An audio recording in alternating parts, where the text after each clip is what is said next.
What up, kings and queens? It's your girl, Lady Laugh, the creator and owner of the L2 Lifestyle. So, of course, today, it's Monday. That means it's time for our mental health check. Today's topic is self-worth. So, how do you define self-worth? I believe when you Google and things like that, self-worth is attached to self-esteem. How I define self-worth is basically what I think of myself and the value that I placed on myself as a woman. Everyone has had things that have happened in their life to shape them and mold them into the person they are, whether good or bad. So there was a lot of things that I experienced growing up that I found that I was basically relying on my relationships. I was always a relationship person.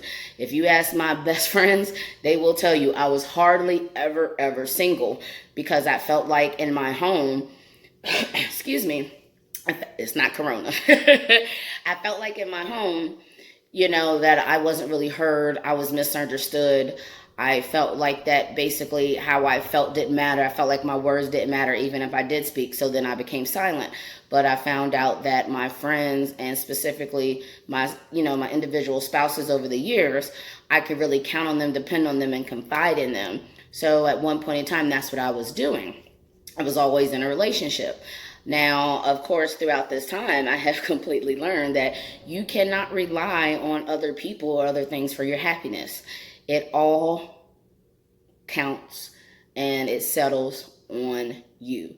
You have to do what you have to do to make yourself happy inside. If that means moving clear across the country and living out of your car because you want to do something, again, you have a lot of different creatives like artists, musicians, and different people that they know what they love. They know what their destiny is. And then when they tell you that, no, this is what I'm going to do. This is what I'm going to do. You're like, what? That sounds crazy. And it may sound crazy to you, but the thing is, if they don't believe in themselves, if they don't know who they are, and if they don't have that solid foundation to know what they exude and the assets and the gifts they have to give to the world, then a lot of people would not be where they are today. So you have to know what you need and what you want for yourself, and you have to know what you're worth. Now, how you view yourself is also relevant to your self-esteem. If you lack self-esteem, then you are also lacking confidence and self-worth. They all connect together. Again, it's called self-esteem. All right. If you're not happy with yourself, what is it about you that makes you not happy? Everyone has something as far as about, certain things that they don't like, or certain things about their body and different things like that. But you have to love you for the you. I can sit here and say that all day long, but you have to gather the tools that you need to take those stepping stones to get to where you want to be. Again, the four main aspects: mental, which is your psychological, your emotional state, your spiritual state, and your emotional state. You have to take care of all four, okay? So there are some ways that you can boost your self-worth and your esteem and your value. One, you have to heal from your past. You may say, well, I've gotten over that, or I don't need to do that. I don't need to talk about it. I pushed it down. No, that's not good. The only way that you can get through the other side the only way you can get to the other side is that you have to go through your past. You have to go through, and the main thing why people don't want to do it is because they don't want to relive it.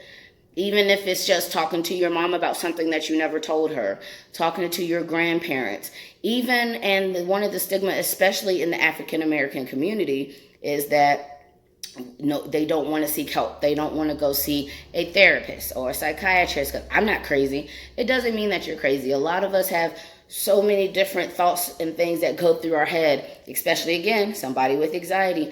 You have to help take piece by piece and dissect it to understand. And I'm trying to tell you, once you understand why those things, why those things happen and how you can get through it and how they make you the person who you are, how you can overcome it, the best is yet to come. So number 2 is that you have to learn from your mistakes. not just yours. There may be other people around you like, oh, I would never do that. I couldn't do things like that. That's fine. Learn from them, but you also have to learn from yourself. One of the main things that will help you grow is called self-awareness. If I'm sitting there talking to my girl and I'm like, hey, bitch, blah, blah, blah, blah. And she look at me, as soon as I say bitch, she's like, I can read that and I automatically know, okay, either something's wrong and she's not playing today, or maybe she don't want me to say that anymore. You have to be self-aware. You could be the biggest pain in the butt in the world, but unless you actually know that and what you're doing to other people, it's not going to make a difference. Number 3 would be to know and understand who you are, who you were, and where you want to be. I will repeat that again. You need to understand who you were in the past, who you are presently, and where you want to be in the future.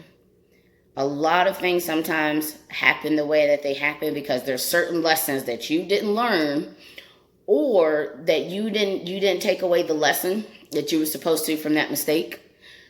And unfortunately, you're basically in an ongoing cycle. Just the same, you keep saying, why does this keep happening to me? Why this keeps happening to me? And you know what they say? If you keep doing the same thing and you expect different results, you know what they call that? Insanity. Okay? Don't be insane. See what you're doing. See how you can fix it and change it. It's really, now the thing is though, that it is, I wouldn't say it's easy to start, but you have to be consistent. It is a process. Things are not going to be easy. And the one thing that you have to be okay with is saying, I'm sorry. We're all human. We all make mistakes. We're not going to be all perfect. We have to let each other save room for those mistakes. All right? So I hope you all like today's Mental Health Check Monday topic. Remember, it's self-worth. I want you all to have a bundle of self-worth. Know yourself. Love yourself. Be who you are. Because remember, there's nobody else in the world like you. I hope you liked watching. Please like, follow, and subscribe. And we'll check you all next week. Peace.